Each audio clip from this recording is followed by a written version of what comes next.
নমস্কার, আপনারা দেখছেন গ্লোব টিভি। সবার পাশে সবার সাথে গ্লোব নিউজ নিয়ে এখন আমি ত্রিপর্ণা রয়েছে আপনাদের সঙ্গে। এক নজরে দেখে নেব আজকের বিশেষ খবর। হাসপাতালে আয়োজন করা হলো সচেতনতা শিবির। সেতু মেরামত করা হলো চাঁদা তুলে। বালুরঘাট মহাবিদ্যালয়ে অনুষ্ঠিত হলো ক্রেতা সচেতনতা শিবির। জলপাইগুড়ি শহরে লেপার্ড আতঙ্ক। পুকুর ভরাট করে তৈরি হচ্ছে বাড়ি। লন্ডন বুক অফ রেকর্ডসে জায়গা করে নিল ভারতীয় গবেষক। পাক সেনার হাতে আটক বিএসএফ জওয়ান। কাশ্মীরের নির্মম হত্যার প্রতিবাদে কালো ব্যাজ মোমবাতি মিছিল।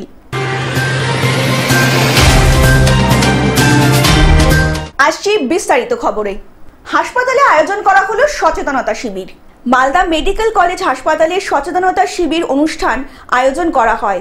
সচেতনতা শিবির অনুষ্ঠানে উপস্থিত ছিলেন জেলা মুখ্য স্বাস্থ্য আধিকারিক সুদীপ্ত ভাদুরী, মালদা মেডিকেল কলেজ হাসপাতালের অধ্যক্ষ ডক্টর পার্থপ্রতিম মুখোপাধ্যায় ছিলেন, মালদা মেডিকেল কলেজ হাসপাতালের সরকারি অধ্যক্ষ ডক্টর প্রসঞ্জিৎ বর এবং মেডিকেল কলেজের নার্স সহ স্বাস্থ্য দপ্তরের অন্যান্য আধিকারিকেরাও।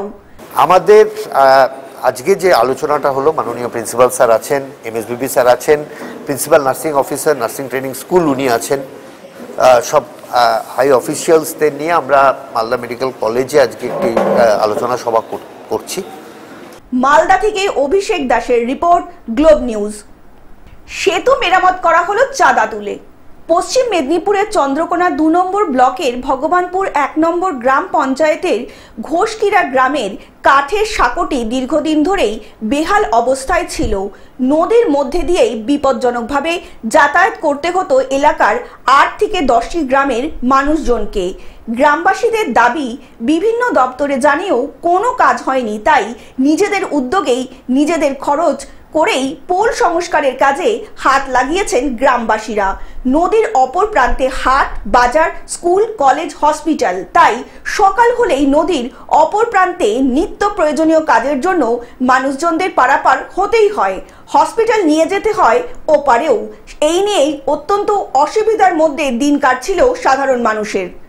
ব্যাপারটা হচ্ছে 6 মাস যাবত আমরা পার হতে পারছিলাম না কোনো রকমে। পোলট্রি ভেঙে যাওয়ার জন্যেই আমাদের নিজেদের গ্রাম থেকে চাঁদা করে বাঁশ কিনে কোনো রকমের মেরামত করে চলাচল করছি। বিভিন্ন প্রশাসন দিকে জানানো হয়েছিল, তারা কোনো এর ব্যবস্থা নেননি।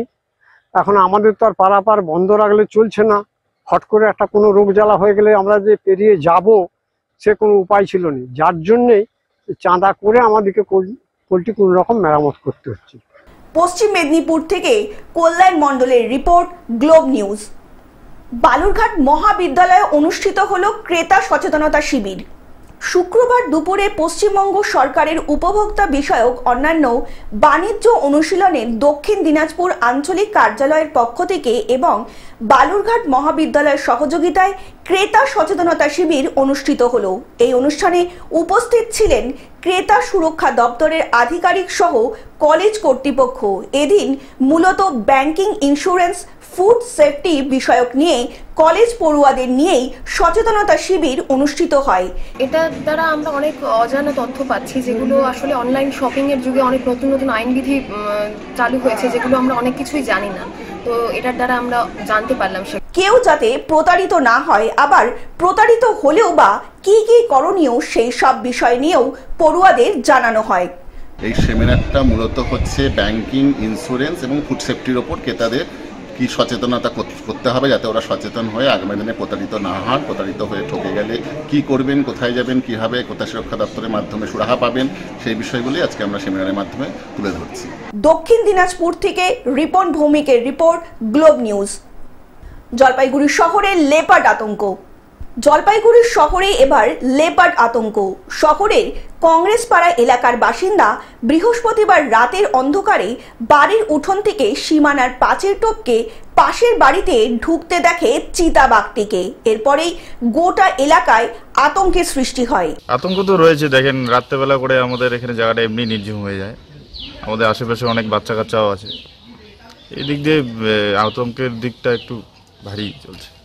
ইতিমধ্যেই জলপাইগুড়ির সদর ব্লকের চা বাগান এলাকায় চিতাবাঘ আতঙ্কে খাঁচা পাতা হয়েছে বন দপ্তরের পক্ষ থেকে।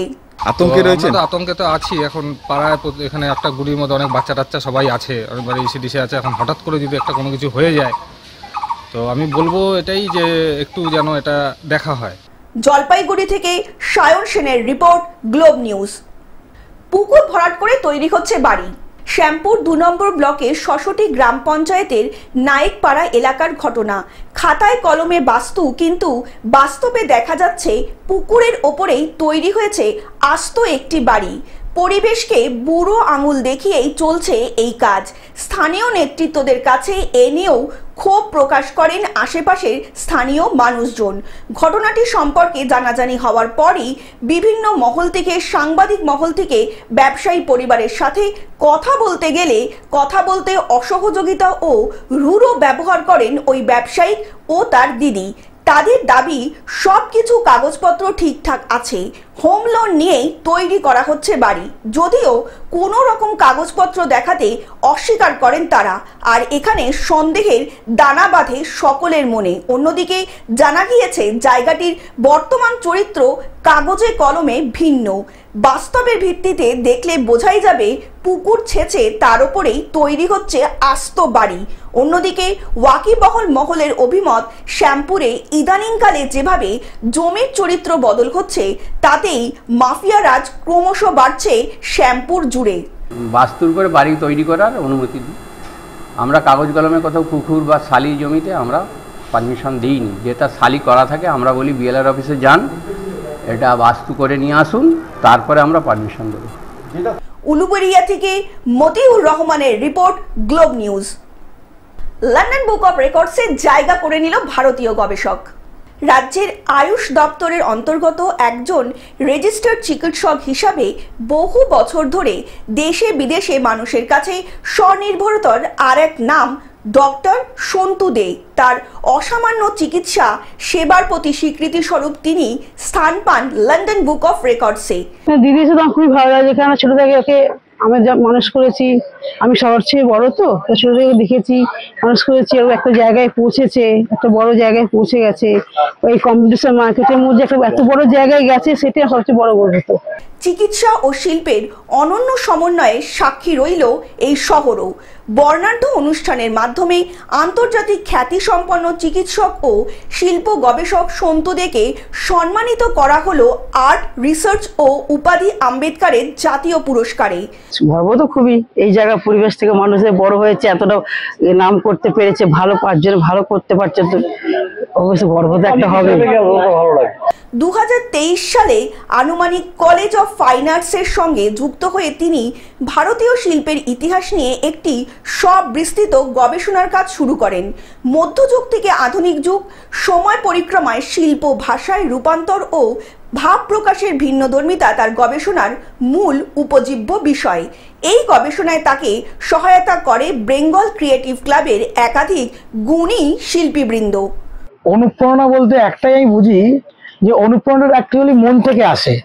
আর মনে যে সুপ্ত বাসনা থাকে, সেইটাকে আমাদের কোনো একটা না কোনো একটা সময়ে সেটাকে আমরা উপলব্ধি করতে করতে বাস্তবায়িত করতে পারি না। যেটাকে আমি 2 বছর আর্ট রিসার্চ করে ভারতবর্ষের বিভিন্ন জায়গায় ঘুরে, যে রিসার্চম্যান করে আজকে আমি ফাইন অফ আর্টস কলেজ থেকে, একাডেমি কলেজ থেকে আজকে আমি থিসিস জমা করে রিসার্চার হয়েছি। আজকে যে থিসিসটা করেছি আমি আর্টের ওপর। কলকাতা থেকে অনির্বাণ দত্তের রিপোর্ট, গ্লোব নিউজ। পাক সেনার হাতে আটক বিএসএফ জওয়ান। পেহেলগাঁওতে ভয়াবহ জঙ্গি হামলার পর একদিকে যখন সীমান্তে উত্তেজনা বাড়ছে, ঠিক তখনই ভারতীয় বিএসএফ জওয়ান, পাক সেনার হাতে আটক হওয়া বিএসএফ জওয়ান পশ্চিমবাংলার হুগলির রিষড়া পৌরসভার 13 নম্বর ওয়ার্ডের বাসিন্দা পূর্ণাম কুমার সাউ। পাঞ্জাবের পাঠানকোটের 12 নম্বর বিসারি ব্যাটালিয়নের ফৌজপুর সীমান্তে তার পোস্টিং ছিল। শুক্রবার সেখানেই ডিউটি করার সময় ভারত পাক সীমান্তে একটি চাষের জমিতে তিনি টহল দিচ্ছিলেন এবং তখনই তার শরীর খারাপ লাগায় একটি গাছের ছাওয়ার নিচে বসেছিলেন এবং ভুল করেই দুই দেশের আন্তর্জাতিক সীমানা পেরিয়েছিলেন ওই বিএসএফ জওয়ান। ঠিক তখনই তাকে ধরে নেয় পাক রেঞ্জার্সরা। রাত 8টা নাগাদ তার এক বন্ধু ফোন করে গোটা ঘটনার বিবরণ দেন পরিবারের কাছেই। পাক রেঞ্জার্সের হাতে আটক হয়েছেন জানতে পেরে বাড়ির লোকজন সহ পুরো পাড়ায় এক গভীর নিস্তব্ধতা নেমে এসেছে। বিএসএফ জওয়ান পূর্ণাম কুমার সাবের স্ত্রী রজনী সাউ স্বামীকে পাকিস্তান সেনা না ছেড়ে দেওয়া পর্যন্ত দুশ্চিন্তায় রয়েছেন। আমরা নিশ্চয়ই আশা করছি যে আসলেন, কেন আসলেন? আটক জওয়ানের বাড়িতে বৃদ্ধ বাবা এবং মা, তার 8 বছরের পুত্র সন্তান সকলেই এই ঘটনার জন্য উদ্বিগ্ন রয়েছেন। আশায় দিন গুনছেন তাদের বাড়ির ছেলে কবে বাড়ি ফিরবেন। অন্যদিকে আটক জওয়ানের পরিবারের পাশে দলমত নির্বিশেষে রাজনৈতিক নেতা নেত্রীরা সকলে মিলে তাদেরকে আশ্বাস দিচ্ছেন। অন্যদিকে শুক্রবার রাতেই তৃণমূল জেলা কংগ্রেসের সভাপতি তথা বিধায়ক অরিন্দম গুইন, পৌরসভার পৌরপ্রধান বিজয় সাগর মিশ্র, উপপ্রধান জাহিদ হাসান খান এছাড়াও ইকবাল আহমেদ সকলেই উপস্থিত ছিলেন। অন্যদিকে প্রদেশ কংগ্রেস সভাপতি শুভঙ্কর সরকারও বাড়িতে পৌঁছান সেই জওয়ানের। তো আমাদের এই ভাইটি তিনি কাজ করতে করতে এখানে এই রকম ব্যবস্থা বহুবার হয় সেনাদের মধ্যে, যে বর্ডার যে লাইন আছে ক্রস করে এদিকে চলে যাওয়া, ওদিকের লোকেরা এদিকে চলে আসা, এবং রুটিন মাফিক সেটা অ্যারেস্ট হয় এবং তারপরে দুই দেশের কথাবার্তার মধ্যে দিয়ে তারপরে মুক্তি হয়। কিন্তু আপনারা জানেন যে একটা আলাদা পরিস্থিতি জম্মু অ্যান্ড কাশ্মীর যে সেখানকার যে অঘটন, সেই অঘটনকে কেন্দ্র করে আমরা দেখেছি সেক্ষেত্রে একটু উত্তেজনা আছে। সরকার কথা বলছে, বিএসএফ এর উচ্চপদস্থ অফিসাররা কথা বলছেন এবং নিশ্চিতভাবে সরকার গুরুত্ব সহকারে বিষয়টিকে দেখছেন। পরিবারের দাবি আমার ছেলে সুস্থভাবে যাতে ফিরে আসে, এটা সবারই দাবি, বাংলার দাবি। হুগলি থেকে কৌশিক ঘোষের রিপোর্ট, গ্লোব নিউজ। কাশ্মীরের নির্মম হত্যার প্রতিবাদে কালো ব্যাচ মোমবাতি মিছিল। কাশ্মীরের নিহতদের প্রতি শ্রদ্ধা জানিয়ে উত্তর 24 পরগনার বসিরহাট মহকুমার বসিরহাট পৌরসভার 8 নম্বর ওয়ার্ডের আমরা সবাই ক্লাব ময়দান প্রাঙ্গণ থেকে শহীদদের প্রতি শ্রদ্ধা জানিয়ে রাজনৈতিক ভেদাভেদ ভুলে গিয়ে সবাই একসঙ্গে পা মেলালেন, বুকে কালো ব্যাচ এবং হাতে মোমবাতি নিয়ে।